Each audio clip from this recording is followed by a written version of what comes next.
What am I doing wrong? Like, I'm sore. I'm working so hard, bro. It's so hard to trust the process right now. Because if I don't see a change, soon I'm going to like lose my mind. Man. Oh, what a week. What is up, team? It's your boy Tarrance Muse back with another video, and welcome to week 2 of the 8-week cut. Yo, time is actually flying. Let's do this thing. If you are new to the YouTube channel, please click up here and go watch the first video, because this is the second video. In the first video, I explain what I'm doing. I explain all the goals and everything and that such sort. So you don't want to start a movie from the middle. You need to start from the beginning. I'm a very nice person. I will wait for you to go watch it and come back. So go do that real quick. Are you back? Great, welcome back. Now, to you guys who just returned and the people who's been here for a minute now, thank you guys so much for taking the time to click on this video. Please hit this video with a like. Please hit the channel with a subscribe, because it really helps the algorithm and it gives me the motivation to keep going and keep making these videos, because sometimes it gets really tough. What am I doing wrong? But first and foremost, go into the comment section right now and comment below, how did last week go for you? Are you trying to be a better runner? Are you trying to get stronger? Are you cutting? Are you bulking? That way we can hold each other accountable and we can see how it went last week for everybody and not just me. So do that right now. So in this video specifically, I'm going to be talking about what specific changes I made from last week to this week, okay? This video is not going to be focused on the actual working out aspect, because abs are made in the kitchen and strength is made in the gym. So you can't out-train a bad diet. So this video is going to be mainly talking about what I changed in my diet to get to where I need to be. For the ones who haven't known, you should have already watched the first video, if you haven't already. But as a quick rundown, it's running in the morning, lifting in the afternoon, and eating clean. For the first week, all I was focused on was cooking at home. I did go on a bachelor's trip this weekend, and I ate fairly clean, fairly, as clean as humanly possible. It was a great and fun time. But with that being said, you can only eat so clean with a certain amount of options. But I think I did a pretty decent job.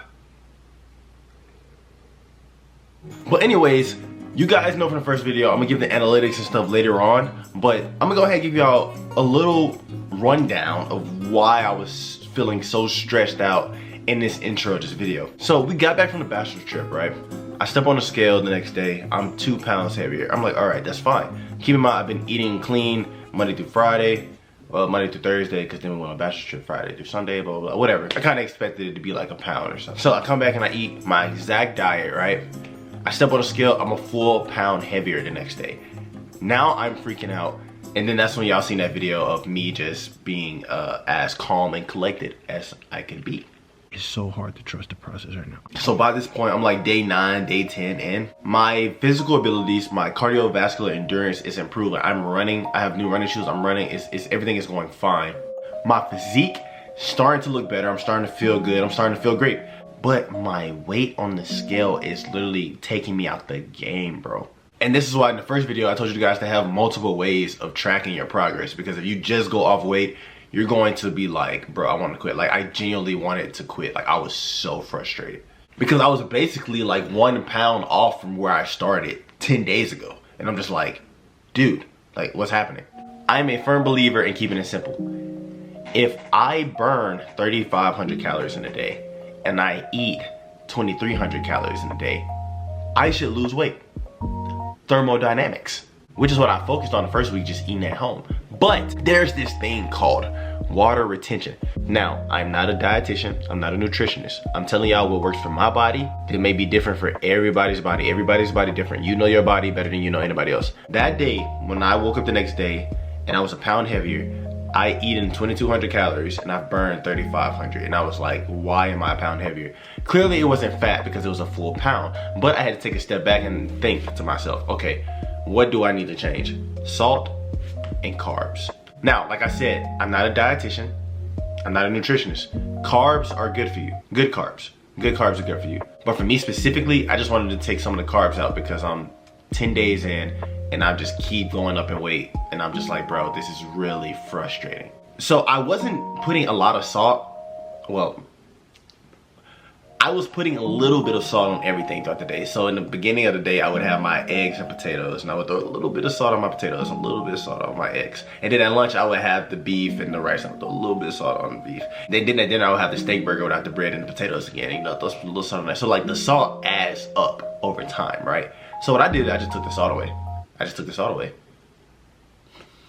Just that simple, I just took the salt away. Another thing I changed was instead of having carbs for every single meal, I wouldn't have as much carbs for breakfast and lunch, and then I would carb load more towards dinner. So for breakfast, I swapped the regular eggs to egg whites. I mean, you can do whichever. I swapped to egg whites, and then I also put sliced pears instead of the potatoes. And this video is green beans because this was day one of me doing this and I didn't have the pears at the time. So I know it's a weird combination, but don't judge me, okay? So I would eat that breakfast meal around 8 or 9. Following that, around 11 or 12, I would have my salmon and my green beans. Usually around that 11 or 12, I'm back hungry again, and the salmon is a really good go-to, and it's also getting me prepared for the gym. So I go to the gym around 2, so I try to have my protein shake consumed between 1 and 1:30. By the time I get back from the gym, I have a banana straight out the gate because 1 banana a day keeps the cramps away, especially when you're running consistently. I really love bananas, and Nick Barry eats bananas a lot, so I just thought, why not have a banana a day? And it also holds me over to dinner. So then I will start prepping dinner, just like my favorite meal throughout the day. I have a steak burger every single day without the bread. Oh my gosh, it's like the best thing on the planet. I'll cook my potatoes that I make for breakfast and dinner, and I will have those, and I will slap some ketchup on that bad boy, because C-Bomb says we don't track ketchup, so we don't track ketchup. I do have the no sugar added ketchup, but whatever. But enough with all the boring logistics and all the other stuff. Let me tell you guys exactly what this did for me. So I told you guys I came back. I stepped on the scale the next day, I was 2 pounds heavier. I ate clean, had that salt or whatever, ran and worked out, stepped on the scale the next day in a caloric deficit, and I was 1 pound heavier. After changing to this set diet, that next day I was 3 pounds lighter. 3 pounds lighter. But oh my gosh, y'all, we are 3 pounds down. 3. And to double check, I ate the exact same thing, did the exact same routine the very next day. I was another 3 pounds lighter. Needless to say, something in there, whether it was the carbs or the salt, something gave. But long story short, I feel good. I'm eating throughout the day. I'm not starving myself. I have my carbs loaded when I'm ready to run in the morning. My runs are feeling good. My physique is looking a little better, being week 2 in, and now the scale is favoring me. So, with that being said, I think that is a dub. We had some ups, we had some downs this week, but I think we are starting to figure it out. I am having a cheat day this Saturday though, so we're gonna see what that does to my body next week. But for now, y'all, I can't. I just think it's good. I don't know what to say. I was stressing at first, but now I'm just changing my diet. I'm still eating all day. Everything is good right now. It's looking good. We still have 6 weeks to go, and we went up the ladder 3-4 pounds, and then we jumped down the ladder 6 pounds in 2 days. So I don't really know what. I told y'all my body is weird. Everybody's body is different, but I don't know. It's just good. But with that being said, thank you guys so much for watching this video. Please comment down below what your goals are. How is it going for you? I really want to know. The team wants to know. We want to hold you accountable. We want to help. We're here, man. We're here for it. But with that being said, make sure you hit this video with a like, share, and subscribe, and continue to forge your own path, guys. Until next time, see you then.